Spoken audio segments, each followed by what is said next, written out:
3.2b is about the normal curve. So we want to be able to interpret the differences in the spread of our data and be able to interpret the data using our standard deviation.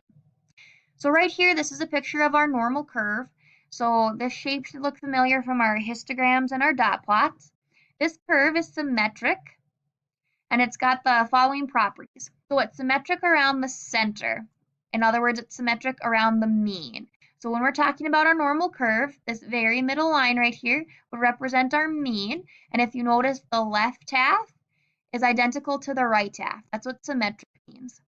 Okay, also notice that these sections are split up into different intervals. So each interval is exactly one standard deviation away.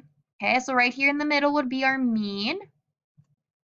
Okay, so from here to here, this is one standard deviation below.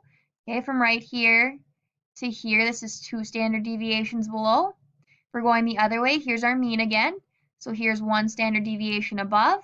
From here to here, this is two standard deviations above. Okay. The total area underneath this curve is 1 or 100%. So if we were to add up all these percents, 2.35, 13.5, 34%, and so on and so forth on the other side, if we added all those up, it would equal 1. So this is our normal curve. You want to be very familiar with these different percents. When we're looking at our normal curve, okay, if you're one standard deviation away, so one standard deviation away, either above or below, would be this line right here.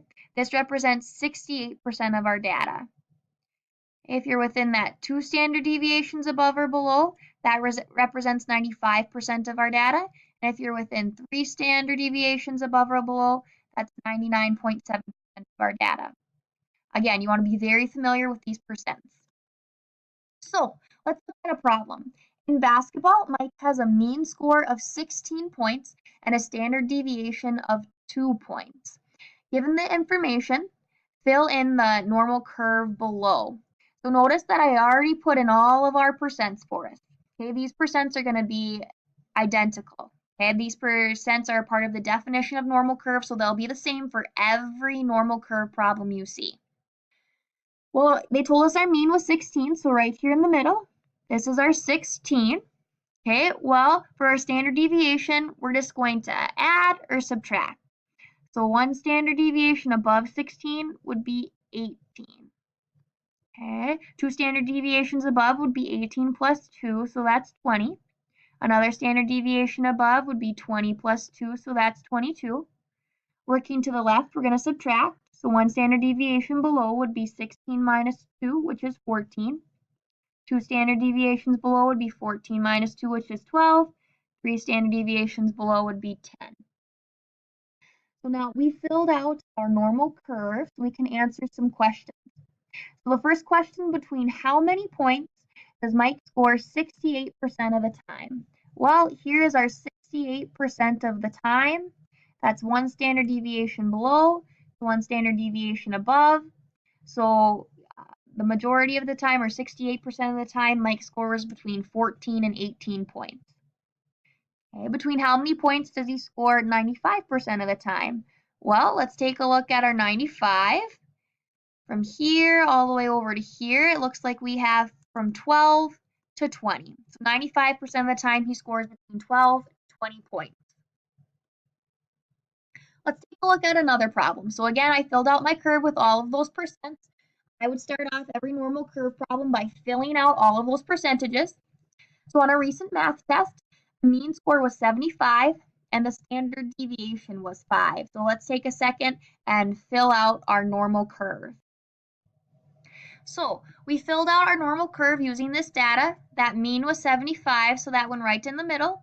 And then the standard deviation was 5, so we just added 5 going to the right, and we subtracted 5 going to the left. Now we're ready to answer our questions. So what percent of the students scored between 70 and 80? Well, here's 70 to 80, and if we're looking, that is 68% of our data. So we would say that 68% of students scored between 70 and 80. Question 2, what percent of students scored between 85 and 90? Well, 85 and 90 is just this little section right here, so that represents 2.35% of our data. And we're done. Take a look at one more. In an Oreo factory, the mean mass of a cookie is given as 40 grams. For quality control, the standard deviation is 2 grams. So this would be a good time to take a second and see if you can figure out what this normal curve should look like.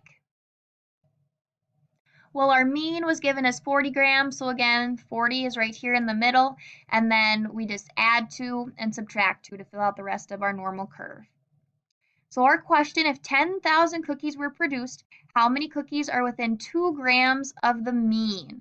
Well, 2 grams would be 2 above and 2 below. So notice that represents from 38 to 42. That represents 68% of our data. Okay, so 68% of our data, but we actually want to figure out the exact number of cookies. So remember that 68% is written as 0.68 as a decimal. So to figure out how many of these cookies 68% is, we would take our 10,000 cookies, multiply it by 0.68, and that tells us that there are 6,800 cookies that are within that 2 grams of the mean.